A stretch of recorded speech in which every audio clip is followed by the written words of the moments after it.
Vale, el título de esta presentación es El santuario y el último remanente.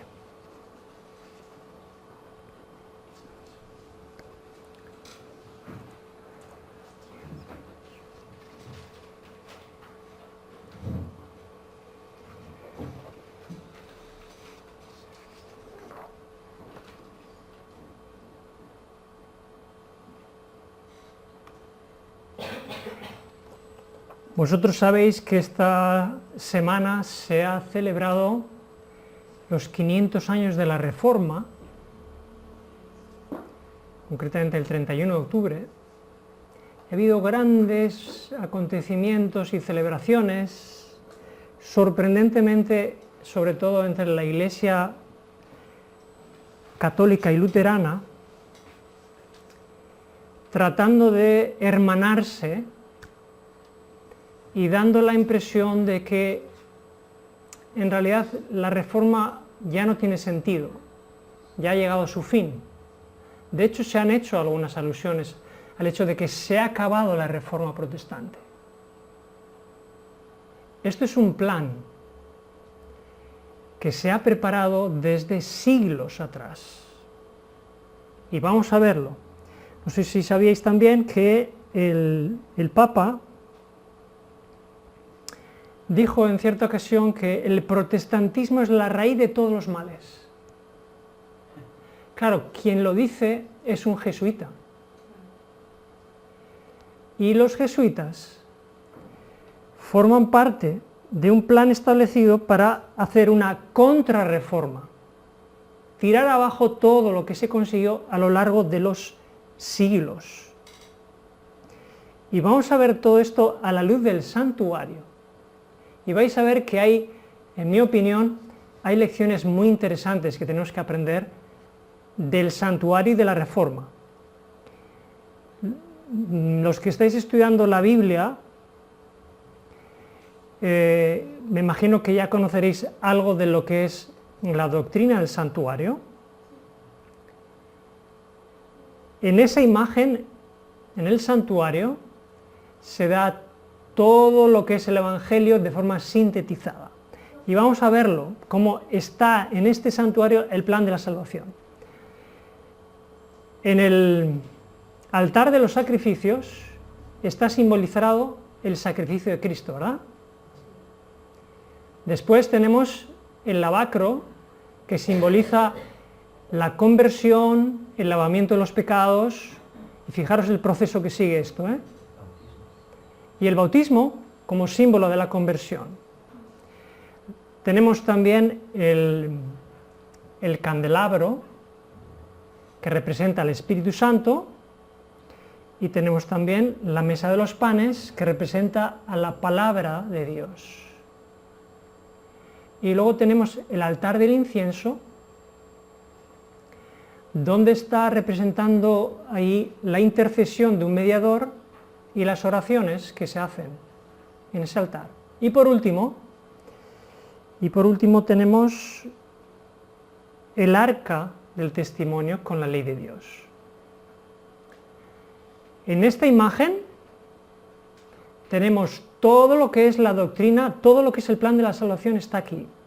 Si hubiera que a una persona expresarle en una sola imagen todo el Evangelio, posiblemente esta sería la mejor. Está todo sintetizado y simbolizado. Pero hay algo más, y esto para los que han estado durante años estudiando la doctrina del santuario. No sé si os habéis dado cuenta que, de la misma forma que todos estos símbolos representan un evangelio y un mensaje, cada uno de estos símbolos representa nuestro carácter, o cómo tenemos que nosotros, como creyentes, desarrollar un carácter a partir de estos símbolos. Y me voy a explicar. En el primero, que nos habla de que Cristo es sacrificio, la palabra de Dios en el libro de Romanos dice que nosotros tenemos que presentar nuestros cuerpos en sacrificio vivo. El bautismo significa la regeneración que tiene que haber en mi vida, la conversión que tiene que ocurrir en mi vida, que tiene que ocurrir dirigida por el Espíritu Santo en el candelabro, ese símbolo, significa que yo tengo que recibir una medida del Espíritu Santo para vivir mi vida cristiana. Con esa medida de Espíritu Santo del candelabro, yo puedo estudiar la palabra de Dios que está en la mesa de los panes. Cuando yo estoy en este proceso, yo mismo me convierto en sacerdote de aquellos que no conocen a Cristo. Fijaros qué interesante, Cristo es el sacerdote, yo también soy el sacerdote. Y por último, el arca de la alianza, que es la ley, representa el carácter de Cristo, como hemos hablado esta mañana. Yo tengo también que desarrollar el carácter de Cristo. Así que en el santuario tenemos dos cosas básicamente, que es una doctrina, un mensaje de salvación, pero tenemos también un modelo de lo que debe ser nuestro carácter. Nuestro carácter. Así es. ¿Cuál es el problema? El problema es que el enemigo va a tratar de engañar a todo ser humano de dos formas, básicamente. Una es por medio del pecado y otra es por medio del engaño espiritual.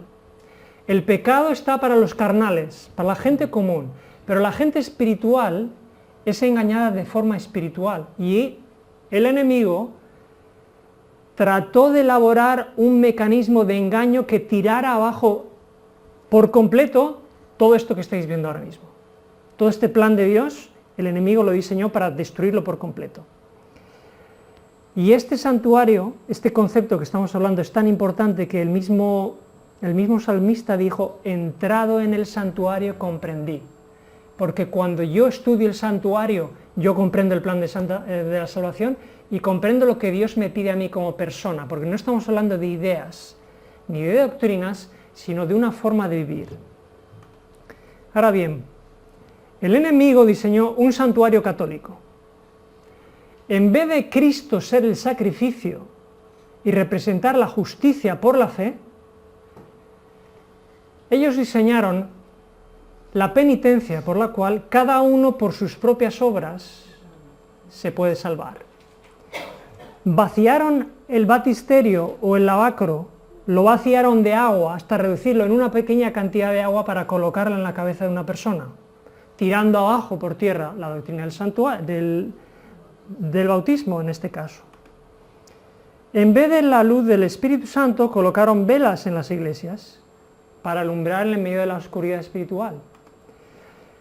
La palabra de Dios fue destruida y quemada durante un tiempo porque el enemigo trató de, dejando a un lado la palabra de Dios, que la gente no conociera la verdad, con lo cual hubo una persecución de la palabra de Dios para dejar en tinieblas a los seres humanos.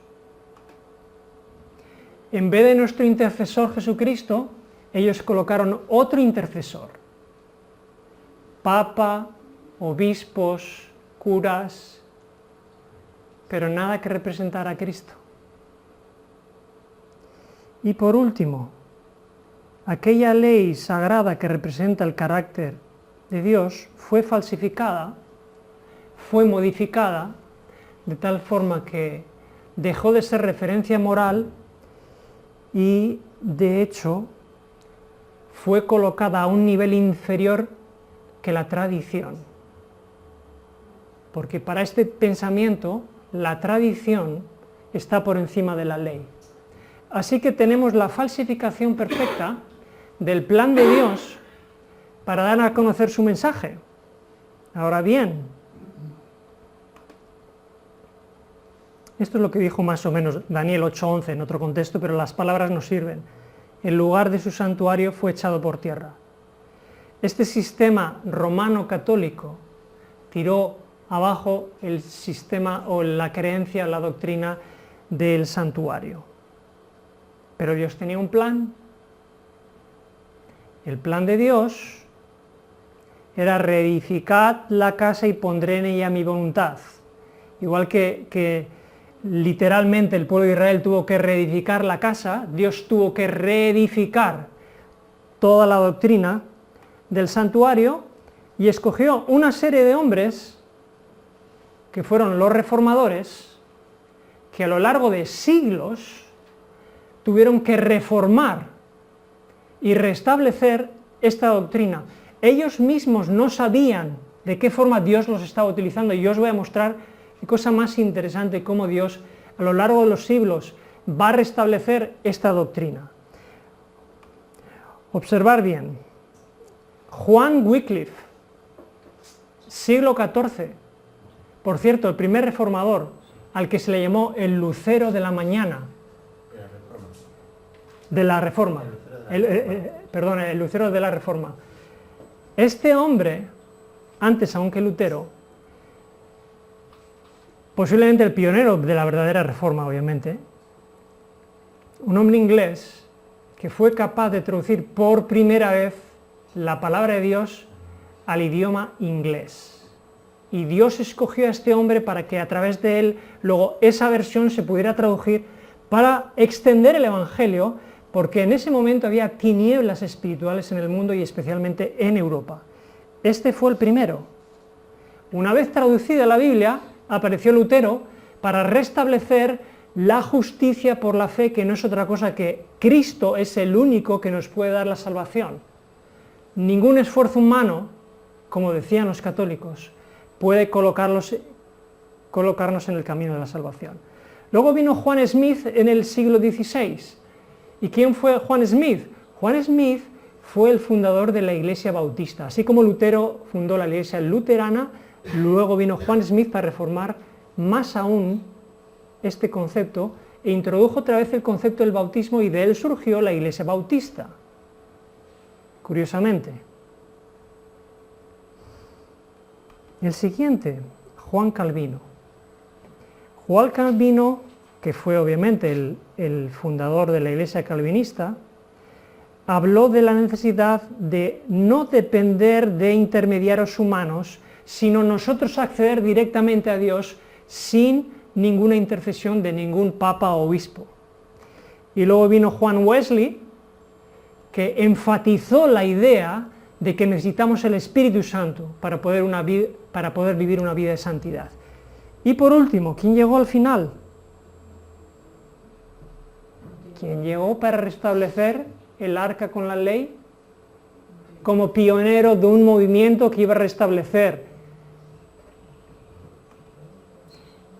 Guillermo Miller, pionero del movimiento adventista.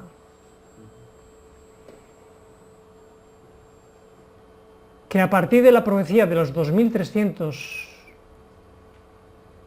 días,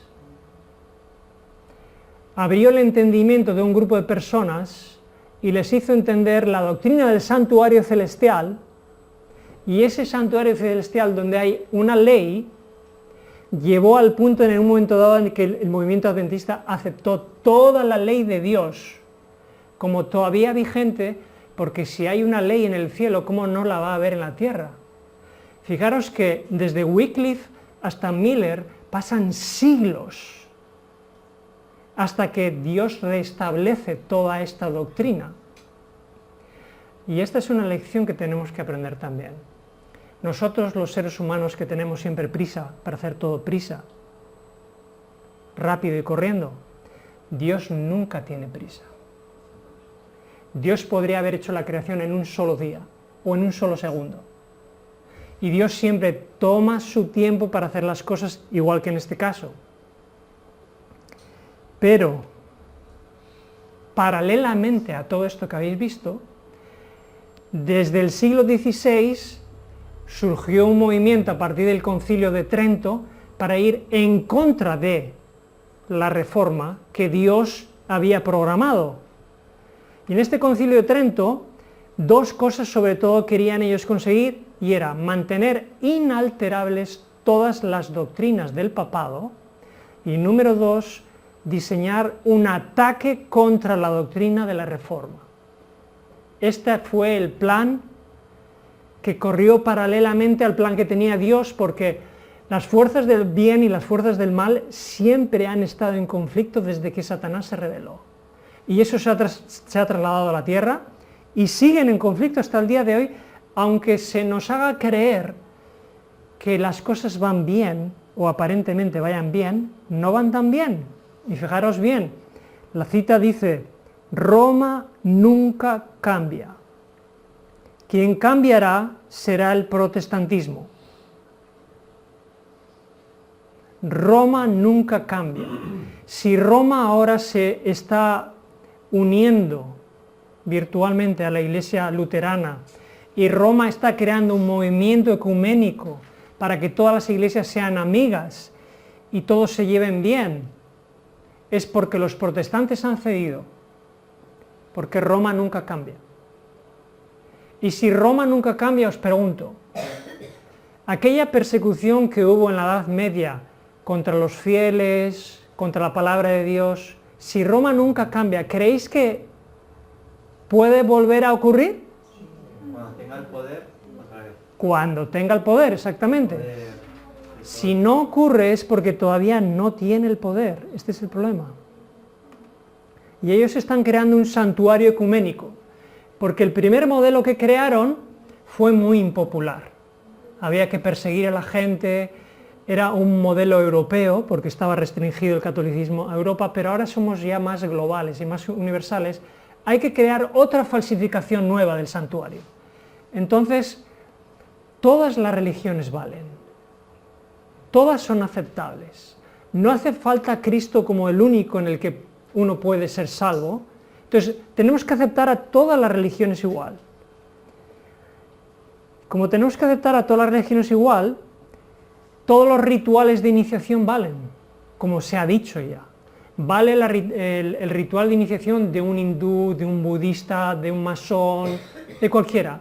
Porque como todos somos, digamos, parte de una familia espiritual, según el movimiento ecuménico, todo ritual vale, ya no vale. El bautismo es lo de menos para ellos, porque ya no hay una exclusividad del cristianismo. Y el símbolo en este movimiento ecuménico de la nueva era es luciferino. Y Lucifer está representado en la llama de las antorchas, en la luz interior de la nueva era, en la luz interior del hinduismo, ¿de acuerdo? Ya no hay Espíritu Santo. Como eso de quemar Biblias era muy impopular, ahora hay que falsificarlas. Hay que crear tantas Biblias como sean posibles hacer para confundir, pero no solo eso, no solo vale la Biblia, porque vale el Corán, vale un libro sagrado del budismo, y todos los libros valen, porque ahora todas las religiones valen. Esa es un poco la idea.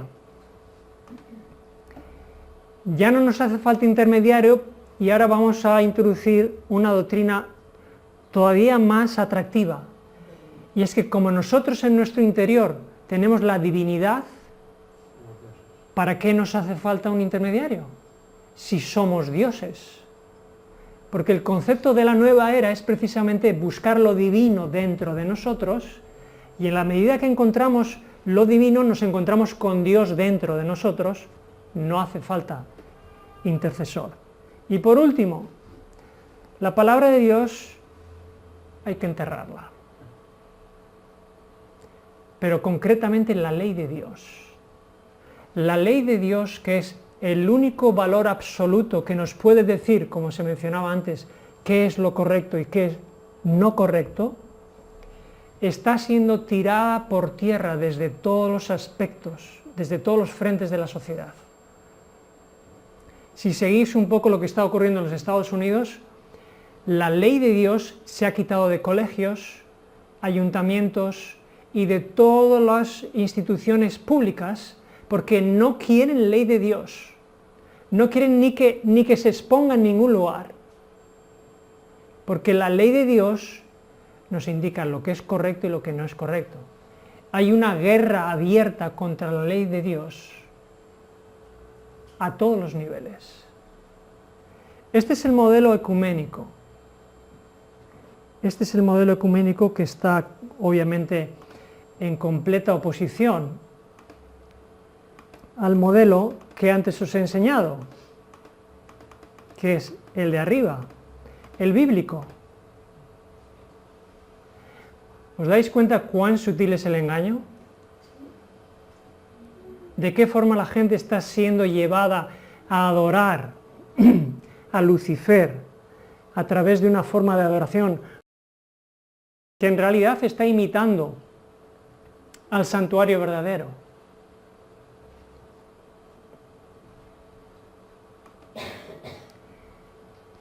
Dice la cita, Satanás ha obtenido el dominio de las iglesias apóstatas. Ese santuario que habéis visto, apóstata, es el medio por el que Satanás obtiene el dominio, fijaros, de las iglesias apóstatas. Las iglesias que Dios utilizó para crear una reforma hasta llegar al arca de la alianza con la ley, esas mismas iglesias están yéndose ahora a Roma, incluida la luterana, y son ahora iglesias apóstatas, también llamadas hijas de Babilonia. Este es el ambiente en el que nos encontramos en este punto, en el que, como he mencionado al principio, se nos dice que se ha acabado la reforma. Bueno, para algunos puede ser que ellos crean que se ha acabado la reforma, vamos a ver. Este es un texto de gran interés por lo siguiente. Este texto es el que divide el Apocalipsis en dos.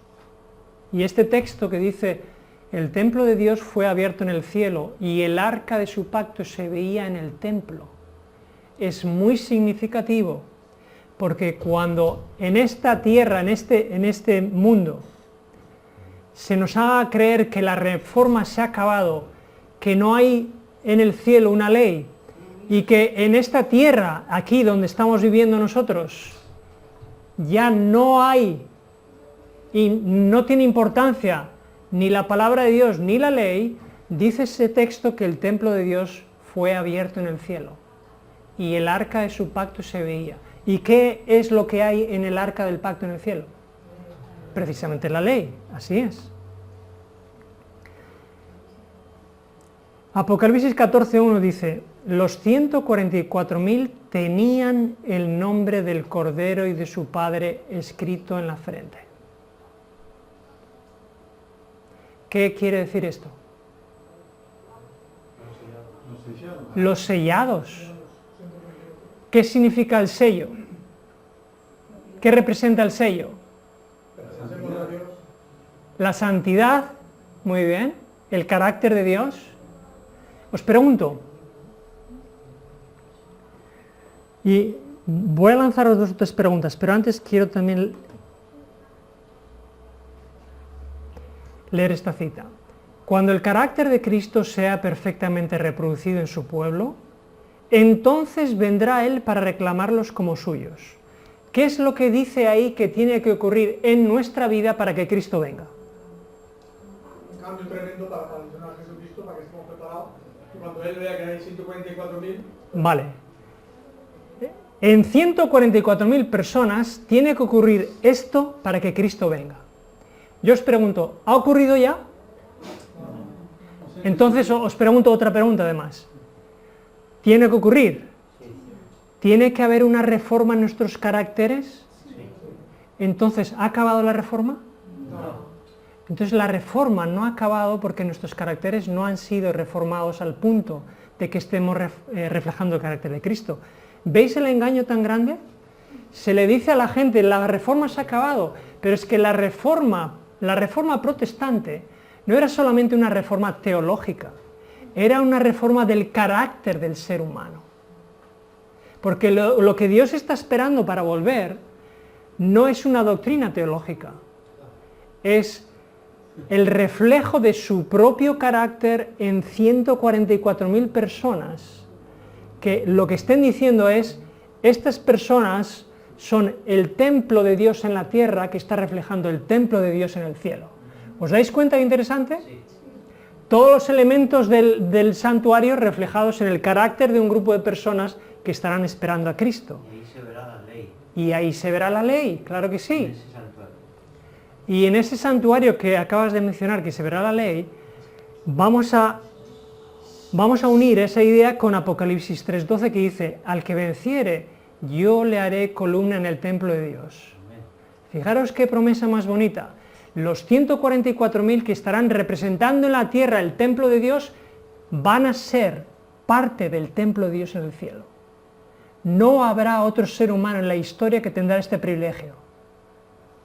Solamente los 144.000 serán columna en el templo de Dios, ningún otro.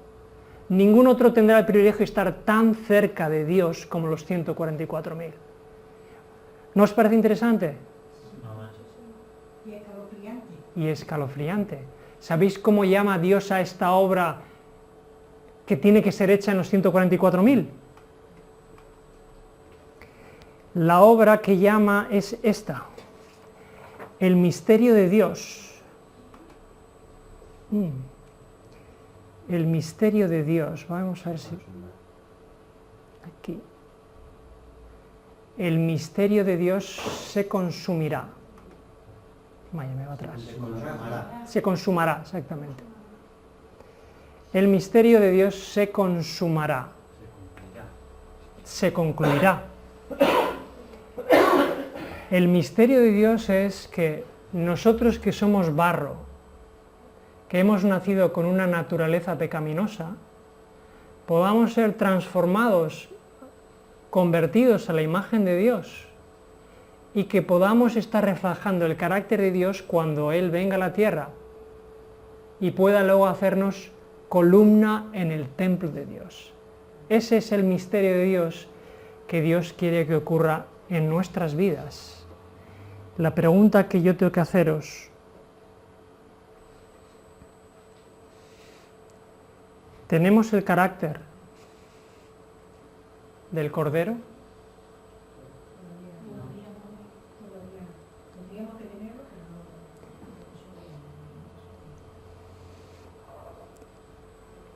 ¿Cuántas cosas son necesarias que ocurran para que Dios transforme nuestros caracteres en el carácter del Cordero y en el carácter del Padre? ¿Sabéis lo que tiene que ocurrir?